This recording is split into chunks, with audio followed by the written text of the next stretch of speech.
Le business n'est pas facile du tout et nous le savons tous, mais c'est encore plus compliqué lorsque pendant que vous faites des efforts pour construire, vous avez à côté de vous des collaborateurs qui ne se gênent pas pour que votre projet évolue. Surtout lorsqu'ils sont des salariés et que ce salaire ne dépend pas de leur rendement. J'ai vécu une expérience il y a quelques semaines de cela. J'arrive dans un restaurant avec 2 de mes sœurs. On passe la commande. La serveuse arrive vers nous, déjà excessivement nerveuse. Lorsqu'elle prend nos commandes, je me rappelle, je voulais les saucisses. Et je lui demande, s'il vous plaît, madame, les saucisses, c'est à base de quoi? Le porc, le poulet ou la viande? Elle me répond comme ça. Ce sont les saucisses. Je dis, ok, d'accord. Elle nous ramène ce qu'on va manger, ce qu'on va boire. On consomme ce qu'on a à faire. Et on la rappelle pour lui demander la facture. Elle nous donne la facture. Sa facture fait 19 500 francs. On sort 20 000 direct parce que dès qu'elle a donné la facture, on lui a dit attends, on sort direct 20 000, on met dans le panier. Quand elle récupère l'argent, elle nous demande, vous n'avez pas de petite monnaie? Sur un ton, je vous assure. Et quand elle demande ça, on se regarde encore entre nous qu'attends. La facture fait 19 500, donc elle n'a que 500 francs à nous rembourser. On reprend encore la facture, on regarde bien. La facture fait 19 500, on lui a remis la facture. En lui disant que non, on n'a pas de petite monnaie. Vous savez ce qu'elle a fait? Elle a balancé la facture et l'argent sur la table. C'est une façon de nous dire que si vous n'avez pas d'argent, si vous n'avez pas de petite monnaie, tant pis. Et elle a laissé ça, elle est partie. Sans rien nous dire. Nous, on a fini de manger, on a fini de boire. On s'est levé pour partir. Et ce que j'ai fait, c'est que j'ai récupéré les 20 000 francs et la facture. J'ai plié et j'ai mis dans mon sac. On s'est levé pour partir. Lorsque nous sommes au seuil de la porte, là, presque dehors même, elle arrive. Madame, où est l'argent? Je lui dis que mais je vous ai payé. C'est vous qui avez balancé l'argent sur la table. Et comme moi, j'avais encore mes 500 francs là, je ne pouvais pas laisser ça. Non, madame, payez-moi. Je lui dis que vous ne me faites pas de scène parce que j'avais pas l'intention de partir avec votre argent. Donc, je vous donne 2 minutes pour me ramener mes 500 francs. Et moi, je vous remets les 20 000.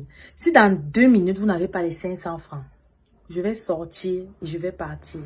Et vous allez répondre à votre boss pourquoi vous n'avez pas encaissé mon argent. Elle est partie, elle s'est dépêchée et elle m'a ramené 500 francs. C'était une très mauvaise expérience. Non seulement elle nous a mis très mal à l'aise, mais elle a été très méprisante et tout ce qui va avec, je ne sais pas pourquoi. Vous conviendrez avec moi que si vous avez un service pareil dans un restaurant, vous n'allez pas vous gêner pour revenir. Surtout que lorsqu'elle nous a servi notre nourriture qui n'était même pas chaude, j'ai bien voulu faire un commentaire là-dessus en lui disant que je voudrais que la nourriture rentre en cuisine pour qu'on la réchauffe.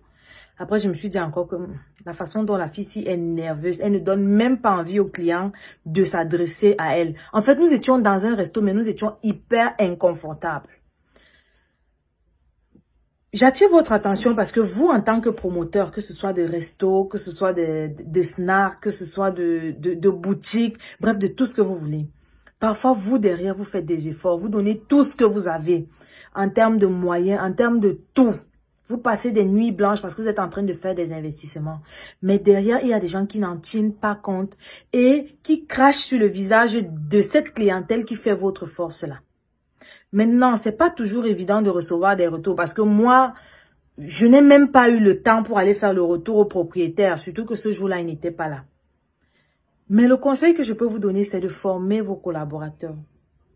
Et ça de façon régulière. Les former juste le jour où ils arrivent, ce n'est pas suffisant. Parce que dans un restaurant, lorsqu'on sert à manger, déjà je trouve que le serveur ou la serveuse a l'obligation d'avoir un visage assez gai, même s'il n'est pas forcément souriant. Ces problèmes ne doivent pas arriver sur la table des clients. Deuxièmement, un serveur a l'obligation de dire bon appétit lorsqu'il a posé la nourriture sur la table. Ces problèmes restent dans les coulisses. Troisièmement, un serveur a l'obligation de faire un commentaire lorsqu'il vient de débarrasser, à savoir est-ce que ça a été, est-ce que vous avez apprécié ou je ne sais pas trop quoi.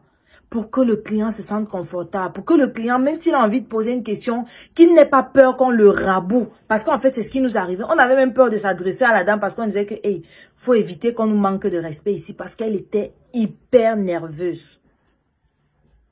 Faites un effort de les former.